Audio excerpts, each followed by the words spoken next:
Hey YouTube, Reclaimer here with Captain Jacques with 2XP Gaming. We're going to be doing our second video of the Noobs series this week on PC games. So last week we talked about getting into gaming and picking a console versus a PC. And really what we're going to be doing now is we're going to assume you went ahead and chose, oh, I want to get into PC gaming. And we're going to explain some of the components that we have to deal with. Jacques? Yep. Say something for the viewers. I don't know what to say. All right, here we go.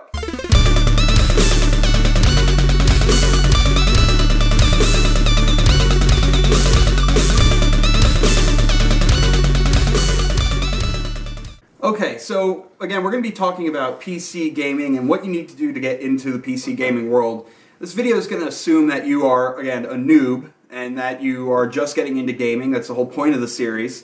You definitely want to stay tuned to the end of the video because we're going to be giving away a nice Razer gamepad here. Look how nice and pretty that is.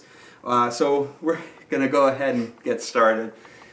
So basically, when you're looking into getting a PC, we're going to be talking about Windows-based PC gaming. Not to say that Mac OS and Linux can't play games, they do, but we're just familiar with Windows, for better or worse. So we're going to be talking about Windows-based PCs, like this one right here. If you're looking for abilities to play the latest and greatest games at, great FPS settings, maxing out your settings, whatever, you're going to want to have a custom-built PC. And there's really two options you can go about that. You can first get it built for you by companies such as Alienware or Origin, which is extremely expensive, but they do build good computers. Or you can just build it yourself. And you can have a friend build it for you, or you could build it yourself. Hopefully you're technically inclined to the point where you can build one yourself. If you're not, it's really easy. So just look it up and learn how to build a computer, and you'll be more confident when you're dealing with your gaming rig. Especially if there's troubleshooting that you need to do or you're trying to overclock. You want to have that background knowledge. So what type of stuff do you need to build your own computer? That's what the purpose of this video really is going to be getting into, is just showing you different things. This is my custom build here. This is a month old, really. I salvaged some parts from my old Cooler Master Storm Scout case that I built in 2010 or 2011, but most of this is brand new. So we're going to go ahead and show you what you need to get. So the first thing you want to decide upon is a case. I'm a big fan of either mid-ATX or ATX cases that give you a lot of room for cable management, airflow, and just components in general. This is a Cooler Master Stormtrooper, the latest build. As you can see, there's lots of room. There's actually almost too much room. It makes this thing look a little empty. So, but if you like to have a nice airflow system and you like to keep things cable managed, I would stick with an ATX or a mid-ATX case. Something that might have a carrying handle on it like this, so you can take it over to your friend's house if you have friends. So, next thing you're going to want to look at is power supplies. Most cases do not come with their own power supply.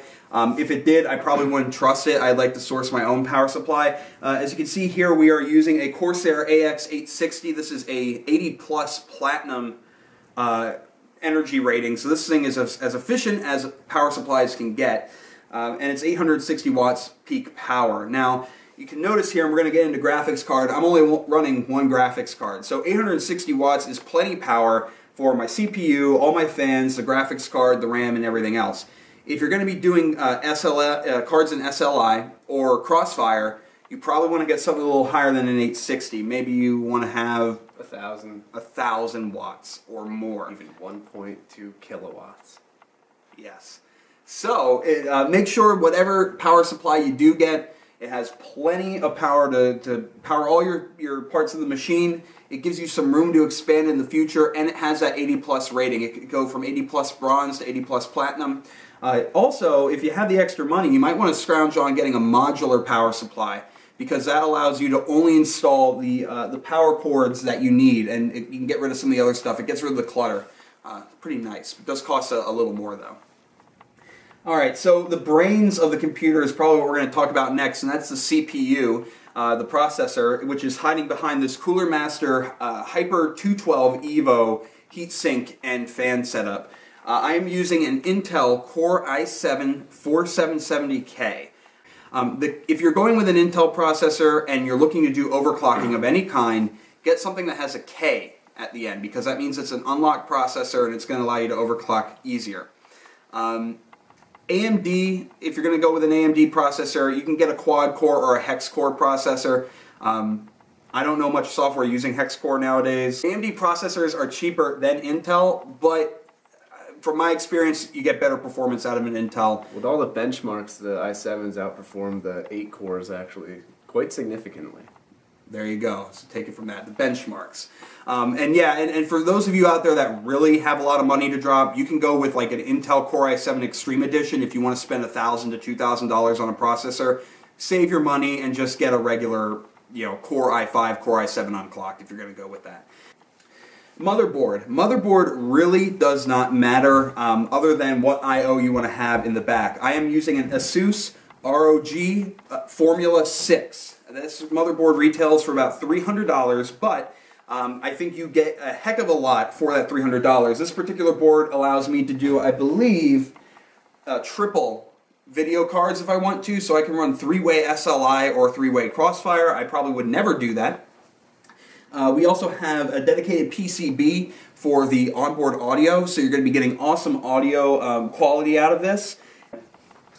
On the back I/O ports, we're talking 4 USB 2.0, 6 USB 3.0, gigabit Ethernet on an Intel chip, DisplayPort, HDMI, optical out, Bluetooth and Wi-Fi, flash CMOS right on the back, clear CMOS, and your 6-way audio. So you really don't need to spend this type of money on it. I just really like this motherboard. You recently got a MSI something or other? MSI, I think it's Z87 or something. Yeah, so he Jacques got an MSI motherboard on a Z87 chipset, and I think it retailed for $300, but you got it for what? I got it for about $150. We talked about the processor and the motherboard. Next thing we're going to talk about is RAM. DDR3 RAM is really what we're using right now in the computer world.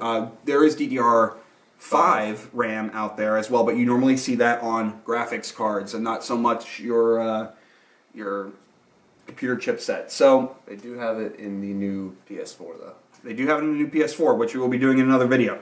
Stay tuned. So I am running G-Skill Ripjaws X at 2133 speed, and I am running 16 gigabytes of RAM, so I'm just using two 8 gigabyte sticks. I recommend for you, if you're going to be getting into computer gaming and you want to have flexibility for the future, get 8 gigabytes of RAM. Save yourself the time and the money in the future. If you can get it at a good price, go for more than 16 gigabytes.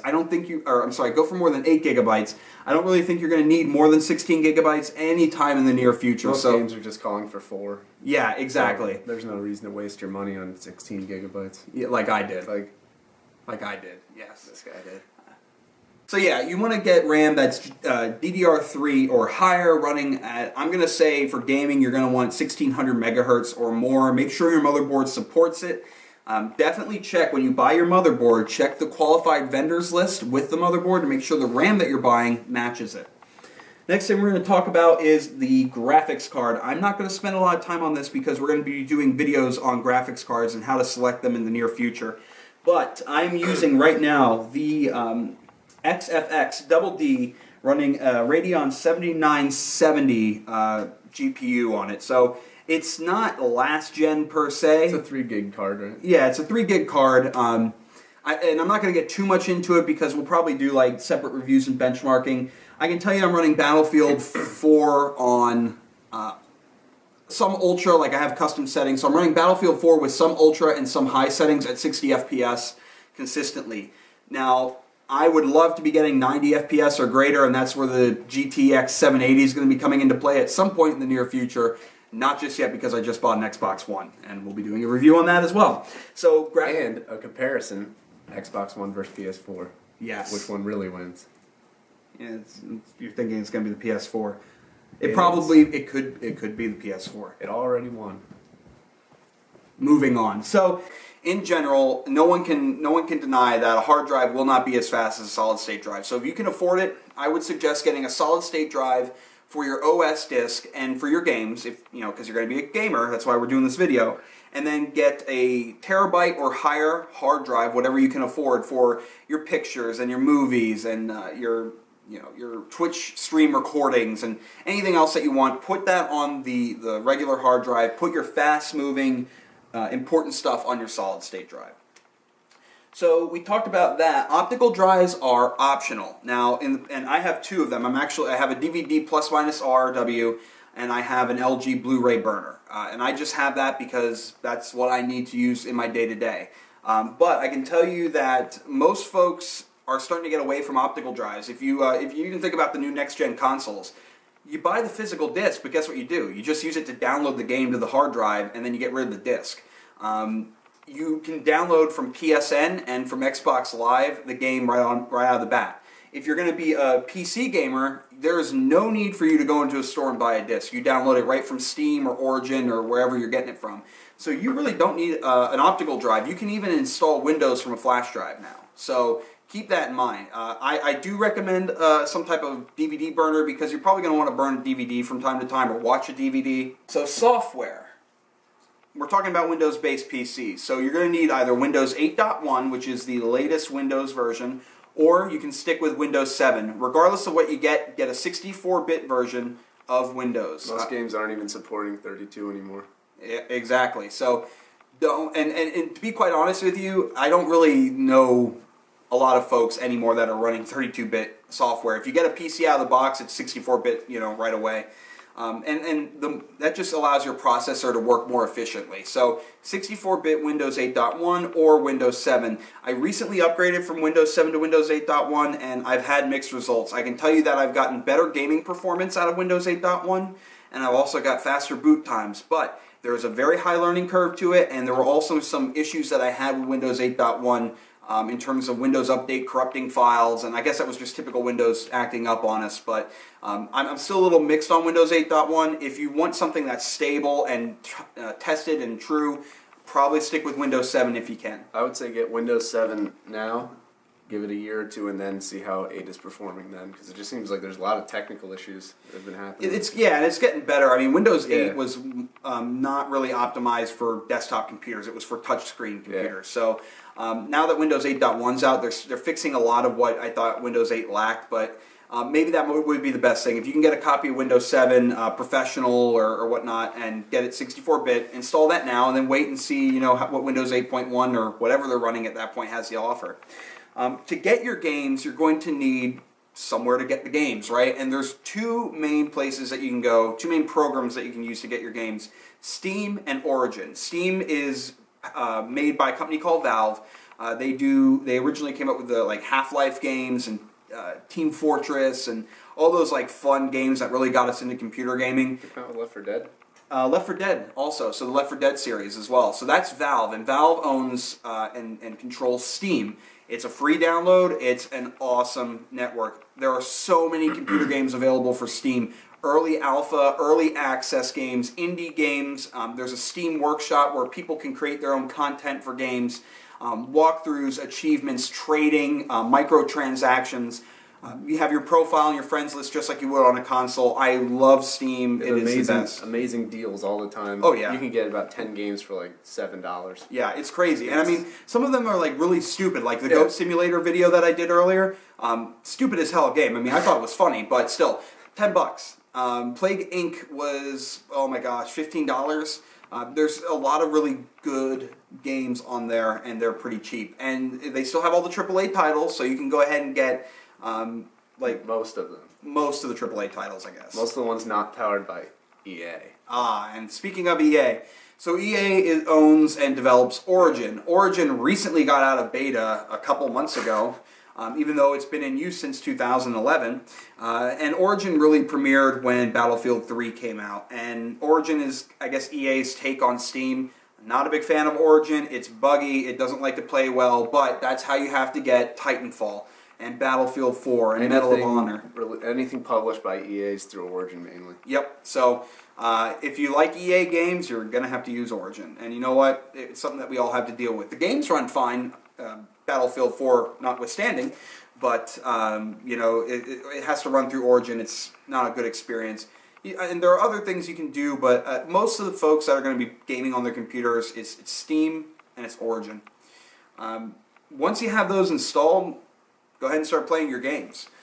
If you do want to do some sharing and YouTubing and things like that, you're going to need extra software, and I'm not going to get too far into this because this is kind of outside the scope of the video. Fraps is for benchmarking your frames per second and recording your video play or your gameplay and taking screenshots. Open Broadcast Software, or OBS, is for Twitch streaming. Sony Vegas or Final Cut or anything like that, you can use those video editing software to edit your videos if you're going to be streaming or uploading to YouTube or some other service. Mumble or Ventrilo for voice over IP. I don't recommend Skype. You can use Skype, but Skype just has takes up all your bandwidth. I mean, and it really the CPU prioritizes Skype, so you're going to have some performance issues when using Skype. Also some audio issues. Yeah, and audio issues you can run into, and that has to do with the bandwidth and how it prioritizes it. We use Mumble, which is low latency. We have a server that's cost $2.50 a month. We've had issues with Mumble, but it was mainly on our side, though. Yeah, that's true. It was not easy to set up. With Skype, you just plug a microphone in and you go. There's not an easy tutorial for Mumble. Yes. So if you're getting Mumble, I suggest going on YouTube, type in how to watch. That's helpful. Mumble, basically. Ventrilo and TeamSpeak you can definitely use. Those are awesome options, but they're a little more expensive options. So just keep that in mind. So we talked about everything hardware-wise, things we may recommend for you, things you need to look into when you're building your computer. We talked about software, how to get your games. So the last thing we're going to part with is our contest. So we are really trying to grow the 2XP brand, as it were. And in order to incentivize that, we're going to go ahead and be offering a Razer mouse pad for our followers. So what you're going to need to do in order to get into this contest is you're going to need to follow us on Twitter at 2XP Gaming, or subscribe to us on our YouTube channel, 2XP Gaming. For every subscribe and every follower that we get, you will be entered into the pool to win this, and the pool is going to end on Friday the 25th. We will go ahead and pick a winner, out of a hat or something along those lines, and we will ship this to you free of charge. This is a pretty nice mouse pad. It is a soft mouse pad, so it's not a hard surface, but it feels really good. It's going to give you some precision. It is the 270 by 215 by 3 millimeter size. So again, this is a nice little Razer gaming pad that you can win for following us on Twitter at 2XP Gaming or subscribing to our YouTube channel. For those of you that are already following us on Twitter or subscribing to us on YouTube, you're automatically entered to win. However, please be sure to retweet and share this with your friends on Facebook, YouTube, and Twitter so that they can get in on the action. It's a pretty nice little prize for such a small gaming channel so far. I guarantee you there are going to be more of these to come, so please, again, share our videos, subscribe to us, follow us on Twitter at 2XP Gaming, like us on Facebook, and check out our website at 2xpgaming.com. So that's pretty much all I've got for this video. We'll be putting up some more content for the next week or so, and then our next video for the Noobs series will be console gaming, next-gen consoles with the Xbox One and the PS4, and we'll have them go head-to-head a little bit as well. So until next time, this is Reclaimer. Jock. Captain Jock, signing off.